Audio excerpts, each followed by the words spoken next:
Class first year mathematics में आज का हमारा टॉपिक है चैप्टर नंबर 8 में domain of a function and range of a function.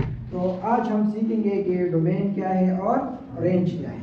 तो यहाँ पे आप लोग ये याद रखिए कि अगर f is a function from x to y, ये हमारे पास क्या है, ये एक फंक्शन है। तो x के जो वैल्यू है इसको हम क्या कहते हैं, ये जो the set x is called domain, इसको हम क्या कहते हैं, इसको हम डोमेन कहते हैं। ठीक है। फॉर एग्जांपल अगर हमारे पास ये देखें, ये सेट x है तो इसमें जितने एलिमेंट्स है ये क्या है, ये डोमेन है। और ये हमारे पास क्या है, ये सेट y है। तो सेट y में जितने एलिमेंट्स हैं, ठीक है, ये क्या है, ये रेंज, ये हमारे पास रेंज है। ठीक है। अब हम देखें यहाँ से x और y के कुछ एलिमेंट्स असाइन है। फॉर एग्जांपल मैं कहता हूँ कि ये इस एलिमेंट के साथ, ये इस एलिमेंट के साथ और ये इस एलिमेंट के साथ। ठीक है। अब ये क्या है, ये वैल्यूज, ये values the set y is called, अच्छा ये जितने एलिमेंट्स है ये हमारे पास क्या है, ये तमाम एलिमेंट्स, इसको हम कहते हैं कोडोमेन। क्या कहते हैं, कोडोमेन। ठीक है। ये सारे एलिमेंट्स y के जितने एलिमेंट्स हैं सेट y के, इसको हम क्या कहते हैं, कोडोमेन। लेकिन जो वैल्यूज हमने असाइन किए हैं, एज्यूमिंग ये वैल्यू, ये जो है, ये वाले जो x के वैल्यू के साथ क्या है, कनेक्टेड है, तो ये वैल्यू हम कहलाते हैं कि ये क्या है, ये रेंज है। तो इसमें आप फर्क करेंगे। ठीक है। डोमेन क्या है, सेट x के जितने वैल्यूज हैं इन सब को हम क्या कहते हैं, इसको हम डोमेन कहते हैं। और सेट y के जो एलिमेंट्स हैं इसको क्या कहते हैं, कोडोमेन। और जो वैल्यू कनेक्टेड है सेट x के एलिमेंट्स के साथ उसको क्या कहते हैं, उसको हम रेंज कहते हैं। फॉर एग्जांपल हमारे पास ये सेट x जो है ये बराबर है a b c के। ठीक है। और सेट y जो है ये बराबर है 1 2 3 4 और 5 के। अब आप लोग देखें यहाँ पे ये सेट x है a b c और ये क्या है, ये सेट y है 1 2 3 4 5 और ये फंक्शन है, it is a function from x to y। तो ये क्या है, ये फॉर एग्जांपल ये वाला, तो इसमें ये a b c क्या है, डोमेन। a b c ये डोमेन है इंशाल्लाह। और ये 1 2 3 4 5 ये क्या है, ये कोडोमेन है, ये कोडोमेन है। और जो रेंज है वो क्या है, 1 4 5। अक्सर स्टूडेंट्स ये रेंज और कोडोमेन में क्या होते हैं, कंफ्यूज होते हैं। तो आप ये याद रखेंगे कि कोडोमेन क्या चीज है, रेंज क्या है और डोमेन क्या है। ठीक है। अच्छा, फंक्शंस के कुछ टाइप हैं, टाइप्स ऑफ फंक्शन। तो टाइप्स ऑफ फंक्शन में हम पहले वन वन फंक्शन को डिस्कस करते हैं। क्या डिस्कस करते हैं, वन वन फंक्शन। ठीक है। वन वन फंक्शन ऐसा फंक्शन जिसमें सेट x के हर एलिमेंट के लिए सेट y में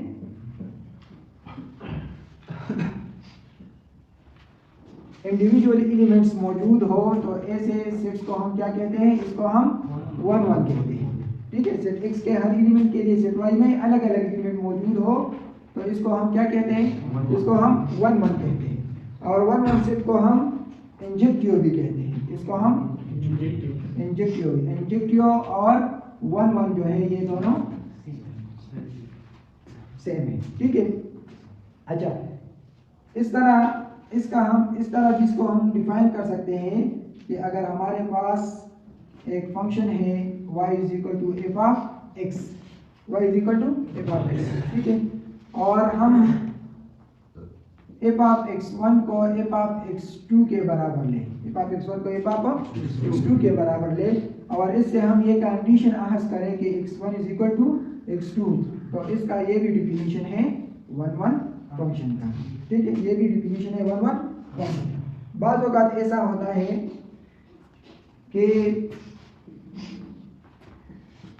ऑन टू फंक्शन क्या होता है, ऐसा फंक्शन जिसका हम रेंज मालूम करें और वो सेट वाई के बराबर हो। रेंज क्या हो? Range of function is equal to set of Y. जिस तरह आप लोग देखें, फॉर एग्जाम्पल हमारे पास ये सेट एक्स है और इसमें कुछ एलिमेंट है ए बी सी और डी, और ये सेट वाई है, इसमें कुछ एलिमेंट है 1 2 3, ठीक है। तो देखिए ये मैं इस तरह, ये एक फंक्शन में, ये क्या है? ठीक है, फंक्शन। तो ये फंक्शन 1 1 है, ये 1 1 नहीं है। क्यों नहीं है? क्योंकि यहाँ सेट बी और सी के लिए यहाँ पे एक एलिमेंट है, और इसमें हमने कहा कि सेट एक्स के हर एलिमेंट के लिए वाई में अलग अलग एलिमेंट होगा, तो ये 1 1 नहीं है। लेकिन अगर हम इसका रेंज देखें तो इसका रेंज क्या है? देखिए इसको ऑर्डर पेयर में लिखिए आप, A1 B2 C2 और D3, ठीक है। ये फंक्शन मैंने ऑर्डर पेयर में लिखा। अब आप इसका रेंज मालूम करें। रेंज क्या है? 1 2, जो रिपीटेड हो इसको आप एक दफा लिखेंगे, सेट में एक एलिमेंट आप 2 दफा नहीं लिख सकते। और ये क्या है? 3। तो देखिए यहाँ पे इसका रेंज जो है ये क्या है? सेट वाई के बराबर है। तो इसका मतलब ये है कि ये सेट जो है ये हमारे पास कौन सा है? ये 1 1 है, ठीक है। और 1 1 ऑन टू, सॉरी, और ऑन टू को हम सर्जेक्टिव भी कह सकते हैं, सर्जेक्टिव, ठीक है। अब एक ऐसा फंक्शन भी हो सकता है कि जो 1 1 भी हो और ऑन टू भी हो। फॉर एग्जाम्पल आप यहाँ पे देखिए, ऐसा फंक्शन, ये हमारे पास सेट एक्स है, ए बी और सी, और ये सेट वाई है, ये 1 2 और 3। तो अगर हम इस तरह एक फंक्शन लें, ये एक्स में क्या है? ए बी सी, और सेट वाई में क्या है? 1 2 3, और ये मैंने फंक्शन कंसीडर किया। अब आप इस तरह एक फंक्शन लें, इस तरह, तो ये 1 1 है कि नहीं? 1 1 है, ये 1 1 फंक्शन है, ठीक है। और ये ऑन टू है, ये ऑन टू फंक्शन भी है। देखिए यहाँ पे ये A1 B2 और B3 और C2, ठीक है। तो देखिए ये 1 1 तो क्लियरली है, और इसका आप रेंज मालूम करें। रेंज क्या है? 1 3 2, और इसको फिर आप ऑर्डर में लिखे, ठीक है। तो ये बराबर है सेट वाई के। तो ये 1 1 भी है, क्योंकि सेट एक्स के हर एलिमेंट के लिए वाई में इंडिविजुअल एलिमेंट मौजूद है, और इसका रेंज भी वाई के बराबर है। तो ये 1 1 भी है और ऑन टू भी है। तो इस तरह के फंक्शन को हम बाइजेक्टिव फंक्शन कहते हैं। बाइजेक्टिव क्या कहते हैं? Bijective function. तो ये नेम भी आप याद रखेंगे।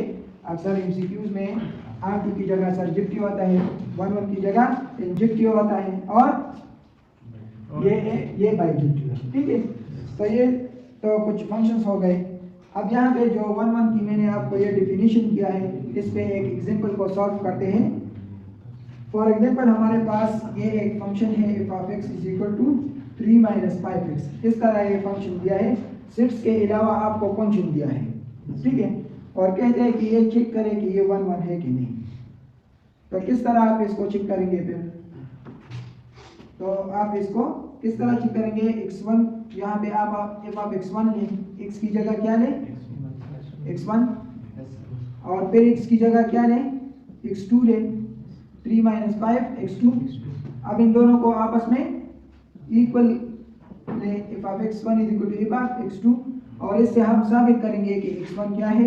ये x2 के बराबर है। अगर हम ये साबित कर सके इस कंडीशन से, तो इसका मतलब क्या होगा कि ये फंक्शन क्या है? ये 1 1 फंक्शन है। तो देखिए यहाँ पे f of x1 बराबर है 3 minus 5x1 is equal to, और ये क्या है? 3 minus 5x2। ये 3 इस तरफ ले आ रहे हैं, ये 3 minus 5x1, जब इसको हम इस तरफ लाएंगे तो ये क्या हो जाएगा? 3 is equal to minus 5x2, तो ये 3 के साथ कैंसिल हो जाएगा।